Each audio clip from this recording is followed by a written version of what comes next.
사랑하는 여러분, 평안하신가요?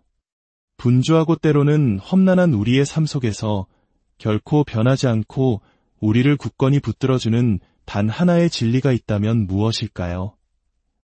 오늘 우리는 바로 그 변치 않는 하나님의 사랑에 대한 이야기로 여러분의 마음을 따뜻하게 채우고자 합니다. 오늘 이 은혜로운 말씀의 여정을 시작하기에 앞서 잠시 여러분의 손길을 빌리고자 합니다. 만약 이 이야기가 여러분의 마음에 작은 위로와 평안을 준다면 좋아요를 누르고 이 채널을 구독하여 더 많은 이들에게 희망의 씨앗을 나누는 일에 동참해 주시길 부탁드립니다. 여러분의 작은 클릭 하나하나가 누군가에게는 절실한 위로가 될 수 있습니다. 이 선한 나눔에 참여하시는 모든 분들께 하나님의 크신 축복이 함께하기를 기도합니다. 자, 이제 오늘의 이야기 속으로 들어가 보겠습니다. 우리 삶에 예기치 않은 문제들이 닥쳐올 때 우리는 쉽게 좌절하고 길을 잃었다고 생각합니다. 하지만 기억하십시오. 상황이 아무리 잘못되어 보여도 우리를 향한 하나님의 사랑은 단 한순간도 변치 않습니다. 그분은 여전히 당신을 사랑하고 계십니다. 이 진리를 깨닫는 순간 우리 안에는 어떤 역경도 뛰어넘을 수 있는 놀라운 힘과 명철함이 싹트기 시작합니다. 결국 모든 것이 잘 될 거야라는 깊은 확신, 바로 그분의 사랑을 신뢰할 때 얻게 되는 가장 큰 선물입니다. 하나님의 시선은 태초부터 지금까지 그리고 영원히 당신을 향하고 계십니다. 성경을 보면 아주 흥미로운 두 가지 유혹의 장면이 나옵니다. 첫 번째는 인류의 첫사람, 아담의 이야기입니다. 그는 모든 것이 완벽하고 풍요로운 낙원, 에덴 동산에 있었습니다. 주변의 모든 것은 아름다웠고 모든 나무와 열매는 이 모든 것이 너를 위한 것이라고 속삭이는 듯했습니다. 부족함이 없는 완벽한 환경 속에서 그는 유혹에 넘어져 죄를 지었습니다. 반면 두 번째 사람, 예수님께서는 모든 것이 삭막하고 황량한 광야에서 사탄에게 시험을 받으셨습니다. 주변의 모든 것이 너를 대적하고 있다고 말하는 듯한 최악의 환경이었습니다. 40일을 굶주리신 예수님께 사탄이 다가와 속삭입니다. 내가 만일 하나님의 아들이어든 이 돌들로 떡덩이가 되게 하라. 만약 우리였다면 어땠을까요?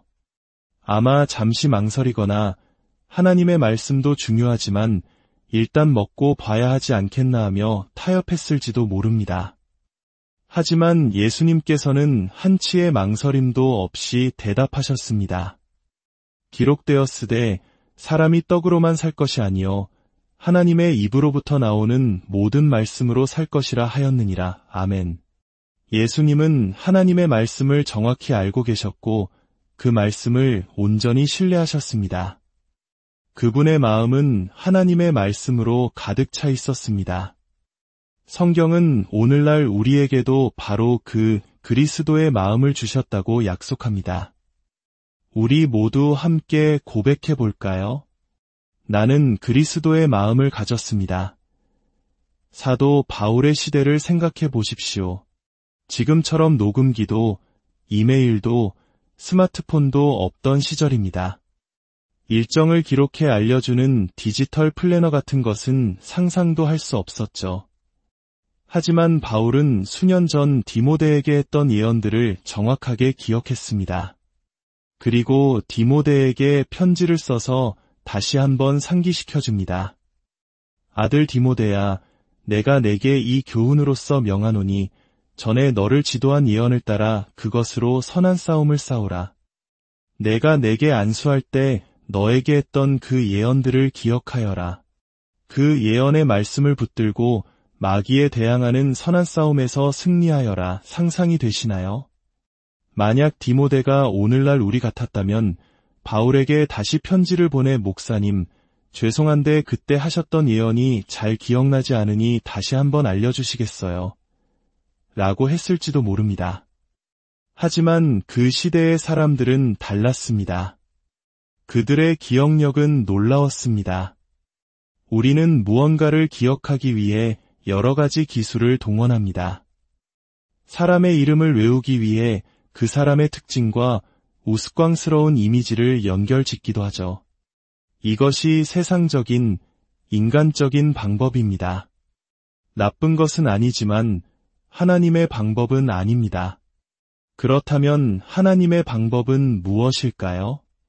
바로 묵상입니다. 하나님의 말씀을 묵상하는 것입니다. 하루에 단 한 구절이라도 좋습니다. 그 말씀을 하루 종일 마음에 품고 되새기고 곱씹는 것입니다.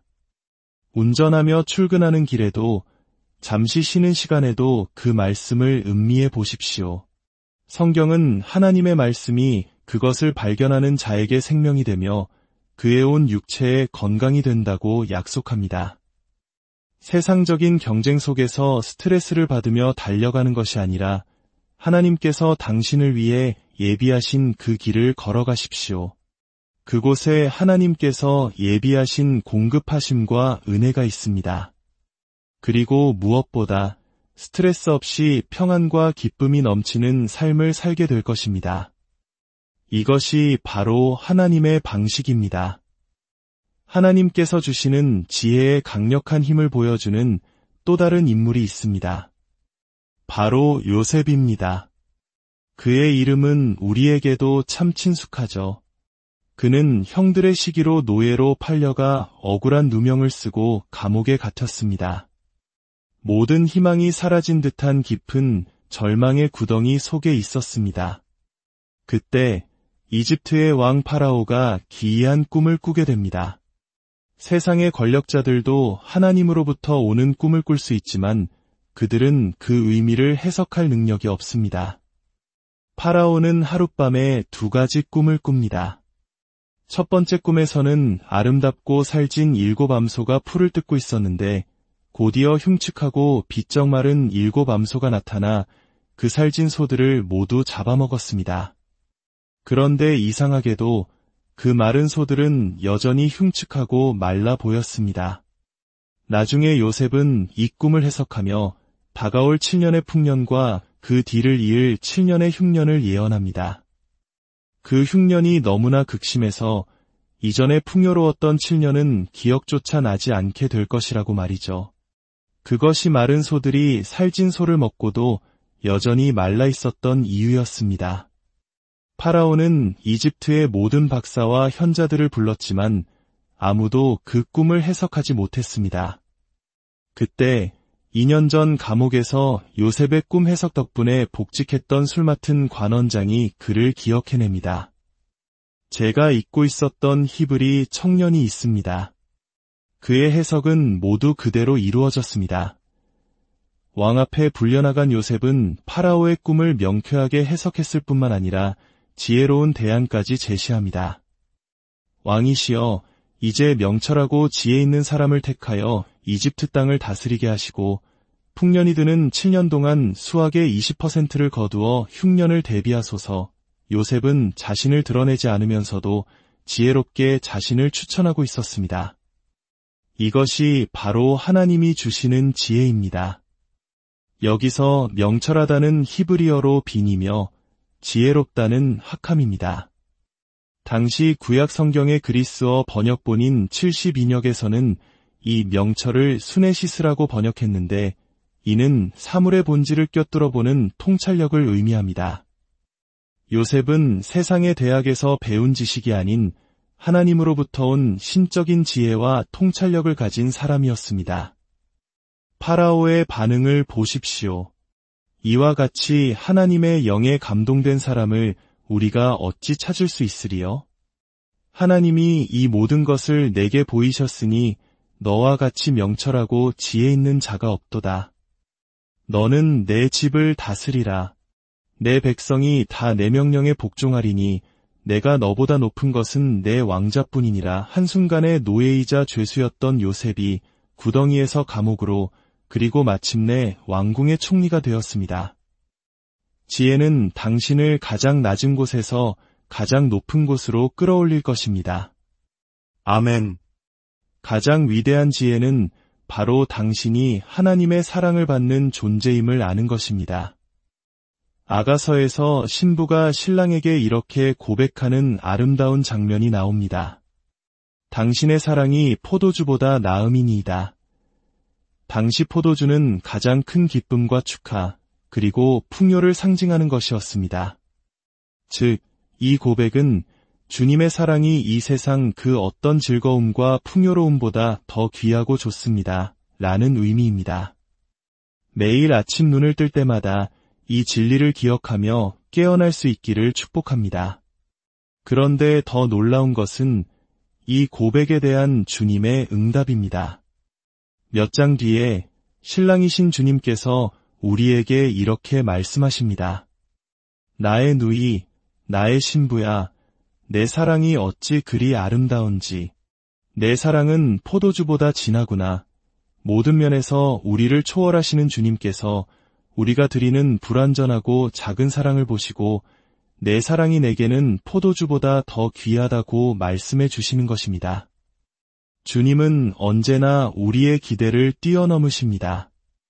우리가 작은 도움을 청하면 온 교회를 주시고 아이들을 위해 손을 얹어달라고 부탁하면 아이들을 품에 안아주십니다.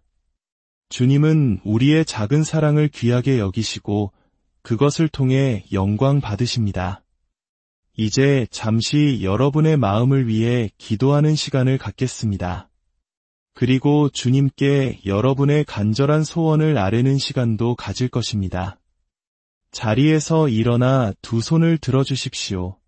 하늘에 계신 아버지 하나님, 태초의 어둠을 보시고 빛이 있으라 말씀하셨던 주님, 지금 이 시간 잠자고 있고 사용되지 않아 굳어버린 우리의 생각과 마음 가운데 주님의 빛을 비추어 주시옵소서.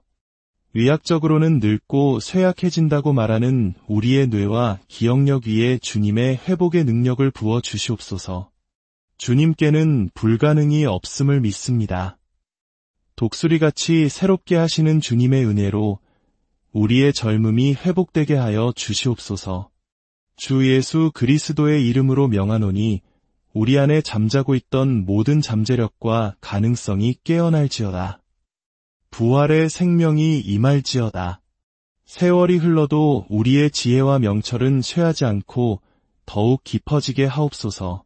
특별히 하나님으로부터 오는 수네시스의 지혜, 사물의 본질을 꿰뚫는 통찰력을 우리 모두에게 허락하여 주셔서 세상의 거짓에 속지 않고 하나님의 뜻을 분별하게 하옵소서.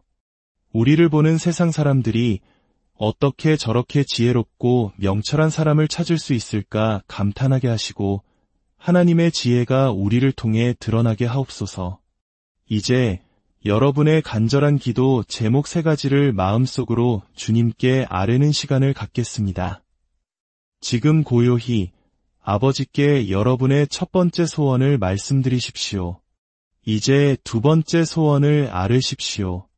마지막으로 여러분의 세 번째 간절한 소원을 주님께 올려드리십시오. 아버지 하나님, 우리의 기도를 들으셨음을 믿고 감사드립니다. 하늘로부터 신속하게 응답하여 주시고 이 땅에서 그 응답이 굳건히 세워지게 하여 주시옵소서. 어떤 분들에게는 한두 달 안에 놀라운 응답이 나타날 것입니다. 그때 주님께 영광 돌리며 그 간증을 나누어 주시길 바랍니다. 이제 다가오는 모든 날들 동안 여러분과 여러분의 가정을 위해 축복하며 기도합니다. 주 예수 그리스도의 이름으로 여러분과 여러분의 가정은 지극히 높으신 이의 은밀한 곳에 거하며 전능자의 그늘 아래에 살게 될 것입니다. 1000명이 당신의 왼쪽에서 10,000명이 당신의 오른쪽에서 쓰러진다 할지라도 재앙이 당신에게 가까이 오지 못할 것입니다. 경기 침체나 세상의 어떤 어려움도 당신을 부정적으로 건드리지 못할 것입니다. 주님께서 당신의 모든 필요를 넘치도록 채우시되 다른 이들을 축복하고 복음을 위해 나누기에 충분한 공급하심을 부어주실 것입니다. 가는 곳마다 하나님의 은총이 당신을 감싸 사람들이 이유도 모른 채 당신에게 이끌리게 될 것입니다. 주님께서 올해 내내 당신과 당신의 사랑하는 이들을 모든 위험과 사고로부터 지키시고 보호하실 것입니다. 예수님께서 다시 오시는 날까지 당신은 주어진 수명을 다하고 만족하며 주님의 품에 안기게 될 것입니다. 주님께서 당신을 향하여 그의 얼굴을 드시고 그의 미소를 당신에게 비추시며 당신과 당신의 가정에 하늘의 평강을 내려주시기를 축원합니다. 예수님의 이름으로 기도합니다.